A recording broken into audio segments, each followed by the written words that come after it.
ಹಿರಿಯ ಹಾಸ್ಯ ನಟ ಬ್ಯಾಂಕ್ ಜನಾರ್ದನ್ ಅವರ ನಿಧನಕ್ಕೆ ಸಂಬಂಧಪಟ್ಟಂತೆ ಜನಾರ್ದನ್ ನಿಧನಕ್ಕೆ ಎಚ್.ಡಿ. ಕುಮಾರಸ್ವಾಮಿ ಸಂತಾಪವನ್ನ ಕೂಡ ಸೂಚಿಸಿದ್ದಾರೆ.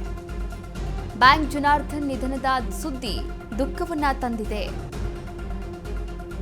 500ಕ್ಕೂ ಹೆಚ್ಚು ಚಿತ್ರಗಳಲ್ಲಿ ವಿವಿಧ ಪಾತ್ರಗಳಲ್ಲಿ ನಟನೆಯನ್ನ ಮಾಡಿದ್ರು ಬ್ಯಾಂಕ್ ಜನಾರ್ದನ್ ಅವರು.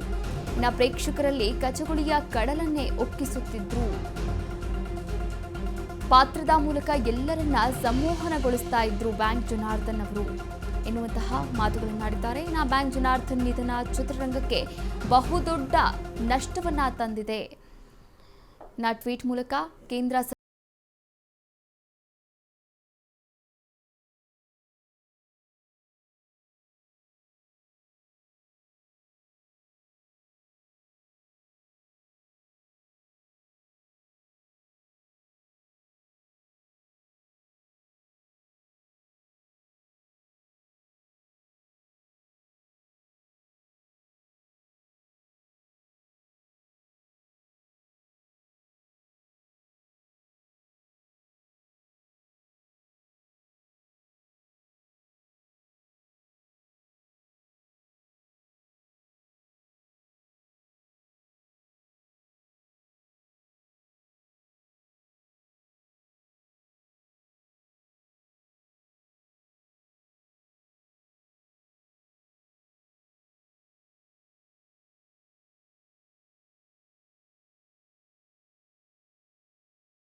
ಅಧ್ಯಕ್ಷರಾದಂತಹ ಬಾಮಾ ಹರೀಶ್ ಅವರು ದೂರವಾಣಿ ಸಂಪರ್ಕದಲ್ಲಿದ್ದಾರೆ. ಸರ್ ನಮಸ್ತೆ.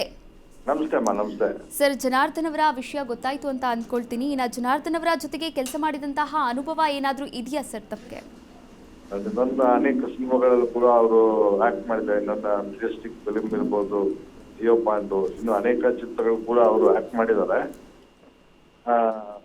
ತುಂಬಾ ಒಂದು ಸರಳ ಜೀವಿ, ಸ್ನೇಹ ಜೀವಿ, ಮತ್ತೆ ನಿರ್ಮಾಪಕರಿಗೆ ಯಾವುದೇ ತರಹ ಡೇಟ್ ಆಗ್ಲಿ ಮತ್ತೆ ಆ ಟೈಮ್ ಆಗ್ಲಿ ಅದು ಸಮಯ ಪ್ರಜ್ಞೆ ಬಹಳ ಇತ್ತು ಅವರಲ್ಲಿ. ಅವ್ರು ತುಂಬಾ ಸಮಯ ಪ್ರಜ್ಞೆಯಿಂದ ಬಹಳ ನಡ್ಕೊಳ್ತಾ ಇದ್ರು. ಆಮೇಲೆ ಒಳ್ಳೆ ಎಲ್ಲ ನಿರ್ಮಾಪಕರು ಮತ್ತೆ ನಿರ್ದೇಶಕರು ತುಂಬಾ ಒಳ್ಳೆ ಪಡ್ಕೊಂಡಿದ್ರು. ಆಮೇಲೆ ಒಂದು ಅದ್ಭುತವಾದ ಆಟ ಒಂದು ಕಾಲಘಟ್ಟದಲ್ಲಿ ಅವ್ರ ಜೊತೆ ಕಳೆದಂತಹ ಘಟನೆಯನ್ನ ನೆನಪು ಮಾಡ್ಕೊಳ್ಬಹುದಾ ಸರ್? ಅಲ್ಲ, ನಂದು ಅವ್ರದ್ದು ಬಗ್ಗೆ ನೆನಪು ಮಾಡ್ಕೊಬೇಕಂದ್ರೆ ನಿಜವಾಗ್ಲೂ ಯಾವತ್ತು ಒಂದು ಯಾವತ್ತು ಲವಲವಿಕೆಯಿಂದ ಇರೋದು ಇವತ್ತು ನಿಜ ಲವಲವಿಕೆನೇ ಎದ್ದು ಕಾಣೋದು ನಮ್ಗೆ ಬ್ಯಾಂಕ್ ಜನಾರ್ದನ್ ಅಂದೇಟ್ಗೆ. ಬಟ್ ಅವರು ಈ ಲಾಸ್ಟ್ ಅಲ್ಲಿ ಪಾಪ ಟ್ರೀಟ್ ಮಾಡಿದ್ದು ಬಹಳ ನೋವು ಆಗ್ತದೆ. Thank you sir, thank you so much. Vega news ಜೊತೆ ಮಾತನಾಡಿದ್ದಕ್ಕಾಗಿ ಧನ್ಯವಾದಗಳು.